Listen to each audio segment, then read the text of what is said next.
मेरे प्रिय बच्चों, आज हम लोग रहीम कवि के दोहे का व्याख्या पढ़ेंगे। इन्होंने इस दोहा में संगत का बहुत मार्मिक चित्रण किया है। संगत का प्रभाव जो है मानव जीवन को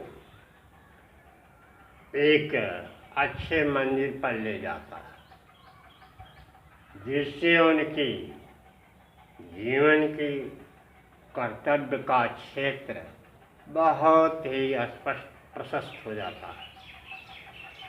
इस दोहे में रहीम ने कहा है कि जिस व्यक्ति का स्वभाव, प्रकृति माने स्वभाव आचरण यदि ठीक है तो बुरी संगत का कोई प्रभाव ही नहीं पड़ सकता। प्रकृति एक तो स्वभाव प्रकृतिगत होती है, एक वंशानुगत होती है, तो इन सब का सामंजस्य का प्रभाव पड़ता है। जो सज्जन होते हैं वह कैसा हो उनको संगत प्राप्त हो, उपलब्ध हो, लेकिन उनके ऊपर कोई असर पड़ने वाला नहीं है। जैसा कि निचली लाइन में स्पष्ट रूप से इसकी व्याख्या की गई है। चंदन मलयागिर चंदन जो होता है, कोई भी चंदन हो, उसमें सर्प लिपटे रहते हैं। सर्प में विष होती है जो बहुत ही हानिकारक होती है, लेकिन सर्प का जो विष है उस चंदन में प्रवेश नहीं करता और उसकी शीतलता ज्यों की त्यों बनी रहती है। कितना सराहनीय आरोच्य कोट का उदाहरण रहीम ने दिया है। अनुभव एक ऐसी निधि है जो मानव जीवन में उसका उतार चढ़ाव उसी के आधार पर होता रहता है। ये सब इन्होंने इसलिए बताया कि मानव जो सज्जन हैं उनके ऊपर सत्संगत का कोई प्रभाव नहीं पड़ सकता है, चाहे कैसा हो उनके साथ संगत हो, लेकिन वो अपने दृढ़ संकल्प से कभी विचलित होने वाले नहीं हैं। अब आइए दूसरे दोहे में। इसमें रहीम ने बताया है कि जो महान है, जो बड़े हैं, बड़ा कौन है?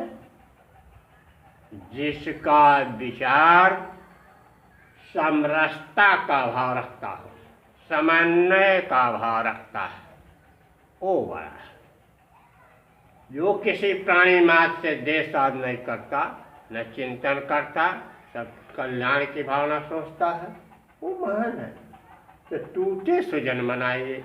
यदि ऐसे लोग, महान लोग, यदि रुष्ट भी हो जाएं, रानी हो जाएं, तो यह कोशिश करना चाहिए कि उनको सैकड़ों बार उनसे वंदन करना चाहिए, निवेदन करना चाहिए कि वह हमसे रुष्ट न हो। रुष्ट हो जाएंगे तो क्या होगा?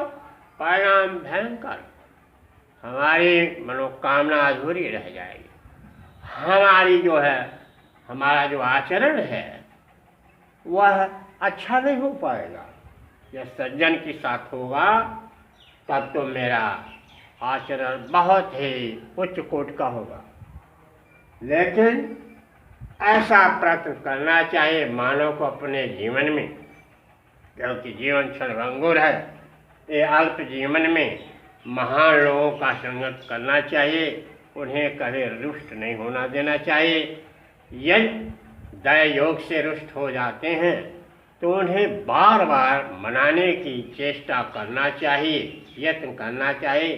अपने कर्तव्य पथ से च्युत नहीं होना चाहिए, अपना दायित्व होता है। जिस तरह से उदाहरण दिया रहीम ने, ये रहीमन फिर पोई टूटे मुक्ता हार। जैसे मोती का हार होता है, माला, यह टूट जाता है तो उसको लोग बार बार जोड़ते हैं, उसे लोग पोइये जोड़ते हैं। टूट जाता है उसे बार बार जोड़ते हैं। क्यों? वो उसकी जो है सुंदरता देखने में अच्छी लगेगी, बेलगाव नहीं होगा, जुटे रहेंगे। वैसे ही ये रहीम की तर्क है कि हमेशा अच्छा आचरण वाला व्यक्ति हमेशा महान लोगों का संगत करता है, अपने व्यवहार में कभी दुराव नहीं लाता। जहाँ समन्वय की भावना होगी वहाँ दुराव नहीं होगा, जहाँ अपनत्व की एकात्मक भावना होगी वहाँ पर दुराव होगा। अब काव्य सौंदर्य में आइए, यह दोहा रहीम द्वारा है, इसमें यमक अलंकार है और इसमें रहीम ने बताया है कि समाज के और सभी लोगों को अपनी संगत पर विशेष ध्यान देना चाहिए, क्योंकि संगत ऐसी है जो जीवन के मोड़ देने वाली है। ऐसी संगत नहीं करना चाहिए कि संपूर्ण जीवन हमें अपने विपत्ति के कसौटियों पर उतरना पड़े, सामना करना पड़े। यह सुझाव है, कभी भी जिससे संगत हो उसे बिलगाव नहीं करना चाहिए। ये इन्होंने बहुत अच्छा उपदेश दिया है। बच्चों, इसी के संदर्भ में रहीम द्वारा जो अवतरित दोहा है, कह रहीम संपत बनत बहुत बहुत। इसमें रहीम ने यह बताने की चेष्टा की है, जब व्यक्ति के पास संपत्ति होती है तो बहुत से मित्र बन जाते हैं। क्यों बन जाते हैं? वह लोभी होते हैं, धनालोभी होते हैं कि इनसे मित्रता होगी हमको धन प्राप्त। ऐसे प्रीत करने वाले लोग बहुत प्रचुर मात्रा में रहते, लेकिन जो निस्वार्थ निष्कपट वाला व्यक्ति होता है उस पर कोई गौर नहीं करता, वह वास्तविकता देखना चाहता है। लेकिन रहीम ने कहा है कि धन है तो बहुत से मित्र हैं, लेकिन सच्चा मित्र कौन है, वह किस कसौटी पर किस तुलना में खरे उतरेगा। वह जो संकट पड़ने पर, दुख पड़ने पर यदि वह साथ देता है, जो सुख दुख में सहयोग करता है, वही सच्चा मित्र माना जाता है। ये नहीं कि हमारे सामने कठिनाइयाँ आ जाएं और उस समय वो लुप्त हो जाए, पता ही नहीं। और जब समय का निदान, कठिनाइयों का निदान हो जाता है तो आता है, तो ऐसे व्यक्ति, ऐसे चापलूस मित्रों की आवश्यकता नहीं है। तो रहीम जी ने सच्चे मित्र की एक परिभाषा दी कि जो सुख दुख संपत्ति हर समयों में जो सहयोग करता है वही सच्चा मित्र है। अब हम दूसरे दोहा में ये अध्ययन करेंगे कि रहीम जी ने प्रेम का बहुत विशद मूल्यांकन किया है, व्याख्या किया। सच्चा प्रेम क्या है, थोड़े से अपने दोहों में भाव गंभीरता दिखाई है, अपनी भावुकता दिखाई है कि प्रेम है क्या, असली प्रेम क्या है। उदाहरण दिया है कि जाल परे जल जात बह, पानी में जाल छोड़ दी जाती, डाल दी जाती, और पानी में मछलियां रहती।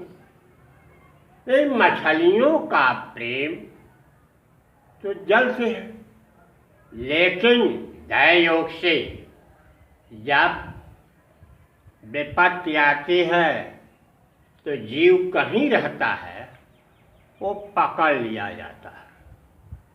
प्रकृति और मृत किसी को बख्शती नहीं, छोड़ती नहीं है।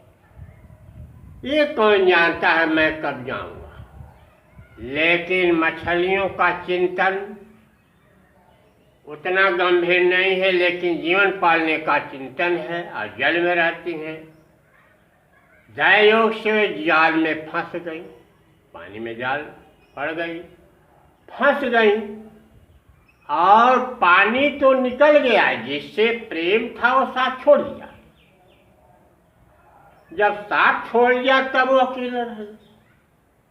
लेकिन यहाँ रहस्यात्मक बातें है, उन मछलियों का जो अनुराग है पानी से है, वह ममता, वह प्रीत व्यक्त नहीं होती है, यद्यपि वो काल के मुंह में है, जाल के मुंह में है। बिना पानी का उनका जीवन अधूरा है। तो वह अपने प्रेम को नहीं छोड़ती है, पानी के प्रति उनका लगाव गहरा बना रहता है। अब इस लगाव से हमें रहीम ने क्या सीख दी है? सीख दिया कि हर एक व्यक्ति को परिस्थितियों के अनुकूल रहना चाहिए और किसी के प्रति ऐसा प्रेम नहीं करना चाहिए कि स्वार्थ से युक्त प्रेम हो। निस्वार्थ प्रेम वही सफल होता है, वही सच्चा मानव। अब अगले दोहा में जो पहली लाइन है उसमें जो है ये दोहा काव्य सौंदर्य में दोहा है ही है, और इसमें जो है श्लेष अलंकार है। दूसरे में जो है यमक अलंकार, और मूल बात यह है हर इस दोहे के पढ़ने से हमको क्या लाभ प्राप्त हुआ, यही सीख मिलती है। हर एक मानव को अपने जीवन में निस्वार्थ प्रेम करें, संपत्ति का लालच न करें, और उनके विपत्ति और शुभ में सहयोग करें, प्रेम करें। तो वास्तविक प्रेम करें, अवास्तविक प्रेम न करें।